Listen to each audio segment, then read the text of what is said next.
নমস্কার বন্ধুরা, কেমন আছেন সবাই? আমার চ্যানেলে স্বাগত জানিয়ে শুরু করছি নতুন একটা ভিডিও। তো এখন বেলা 12টা বাজে, আমি চটপট করে রান্না বসিয়ে দিয়েছি। আর বসিয়ে দিয়েছি তার কারণটা তো অবশ্যই জানতে পারবেন, তাহলে আপনাদেরকে পুরো ব্লগটাই দেখতে হবে। আর কাল থেকেই চলে এসেছি শ্বশুরবাড়ি, হঠাৎ করে বাড়ির কাজের জন্য চলে আসতে হলো। এসেই আবার রাত্রি থেকে ভীষণ জ্বর, এখন জ্বরটা একটু কমেছে, তাই রান্নাটা করে নিচ্ছি। আমার বাড়িতে কাজ হচ্ছে, বাড়ি তৈরি হচ্ছে নতুন করে আর একটা, সেখানে ওর বাবা ছেলে দুজনেই চলে গেছে ওখানে কাজ করবো দেখাশোনার জন্য। তা আমিও চট করে রান্না করে নিয়েই ভাবছি একবার যাবো, ওদেরকে ডাকাও হবে আর দেখাও হবে যে কীরকম হচ্ছে কাজটা। অনেকদিন দেখা হয়নি। তো ওর পাশে একটা মন্দিরও আছে, সেটাও আপনাদেরকে ঘুরিয়ে আনবো। সেটা আমাদের নিজস্ব শীতলা মন্দির, মা খুব জাগ্রত মা। তো তাই আপনাদেরকেও দেখিয়ে আনা হবে। আর এই আপাতত এখন রান্না করেছি এই শাক ভাজা, কুমড়ো ভাজা আর একটা মাছ ভাজা ছেলের জন্য রেখেছি, আর আমাদের মাছটা ঝোলেই দিয়ে দেবো। এবার আমার জন্য দিয়েছি, কুমড়োগুলো ঝোলেই দিয়ে দিয়েছি। আমি তো এত ভাজাভুজি খাবো না, জ্বর হয়েছে। দেখে নিয়ে এই ঝোলটা বসিয়েছি, তরকারিটা কতটা হলো দেখি।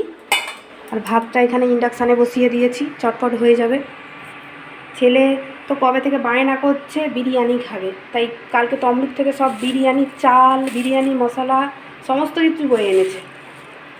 কিন্তু আমার শরীরটা এতটাই খারাপ যে আর বিরিয়ানি আর করা হয়নি। তো ওটা ঠিক আছে, পরে দেখা যাবে। সেই কেনা আছে যখন সমস্ত কিছু, হ্যাঁ একদিন তো হবেই। আর যেদিন হবে আপনাদেরকেও শেয়ার করবো। ফার্স্ট টাইম বিরিয়ানি বানাবো, এর আগে তো কোনো দিন আমি বিরিয়ানি বানাইনি।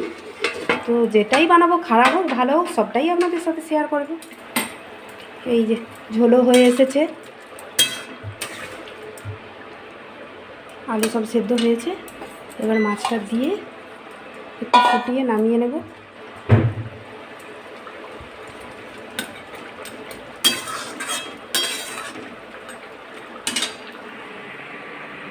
এই যে আমার শ্বশুরবাড়ির কিচেন, কেউ তো থাকে না, তো এইভাবে অগোছালোভাবেই থাকে।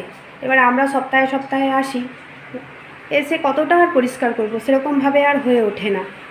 এই মোটামুটি টুকটাক সেইভাবেই চলছে আর কি। যা হোক, চিমনিও তো ব্যবহার করা হয়নি, ইলেকট্রিক না থাকলে ইনভার্টারে লাইনটাও করা নেই ওটার, জানালা খুলেই কাজ সারতে হচ্ছে। ঠিক আছে, দেখতে থাকুন তাহলে ব্লগটা। এখন চলে এসেছি কাজ দেখতে। তো এই দেখুন, এখন মিস্ত্রিরা চলে গেছে। তো আজকে এই তক্তা দিয়ে আপাতত চারদিকটা ঘিরেছে। ওই 2-1 দিনের মধ্যেই টাই বিমটা ঢালাই হয়ে যাবে, তারপর আবার তার কয়েকদিনের মধ্যেই গ্রাউন্ড লেভেলটা ঢালাই হয়ে যাবে। এই দেখুন, প্যান্ডেলেরও কাজ শুরু হয়ে গেছে। আমার এই মন্দিরের সামনেটাতে আমাদের সমস্ত কাজকর্মে বালি সিমেন্ট এই সমস্ত পড়ে আছে। তো ওগুলো গ্রাউন্ড লেভেলটা ঢালাই হলে তো খালি করা যাবে না জায়গাটা, তাই জোর কদমে কাজ চলছে। মিস্ত্রিরা এখন খেতে গেছে। আর এই রাস্তার অপোজিটে হচ্ছে আমাদের দুর্গা মন্দির। এই দুর্গা মন্দিরেই আমাদের দুর্গা পুজো হয়। তাহলে এবার ভাবতেই পাচ্ছেন যে আমাদের যখন বাড়িটা টোটাল কমপ্লিট হয়ে যাবে, আমাদের সব থেকে কাছে মন্দিরের পুজো হবে। আমরা বাড়িতে বসে বসেই পুজো দেখবো। দেখুন, এই আমার ছেলে বাঁশের উপর দোল খাচ্ছে, পড়ে গেলে হাত পা ভাঙলে কি অবস্থা হবে পুজোর সময় বলুন তো। আর আপনাদেরকে দেখাবো বলেছিলাম এই আমাদের শেতলা মন্দির। এই মা আমাদের খুব জাগ্রত। আগে একটা মাটির মন্দির ছিল, সেইটা ভেঙে এই মন্দিরটা নতুন করে তৈরি হয়েছে। প্যান্ডেলের জন্য আপনাদেরকে পুরোটা ভালো করে দেখাতে পাচ্ছি না, তো সামনের এই কারুকার্যগুলো একটু একটু করে দেখাতে পাচ্ছি। দেখুন কি সুন্দর হাতের কাজ করেছে।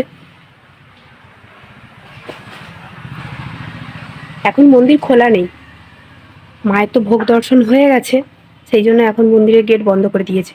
আবার সন্ধেবেলায় খোলে, আরতি হয়, আবার ভোগ দর্শন হয়, তো সন্ধেবেলা খোলে। আমাদের মা আবার মাছ খায়, অন্য কোনো জায়গার শীতলা মা অনেক জায়গায় মাছ খায় না, নিরামিষই খায়, কিন্তু আমাদের এখানে মাছ দিয়েই ভোগ দিতে হয়।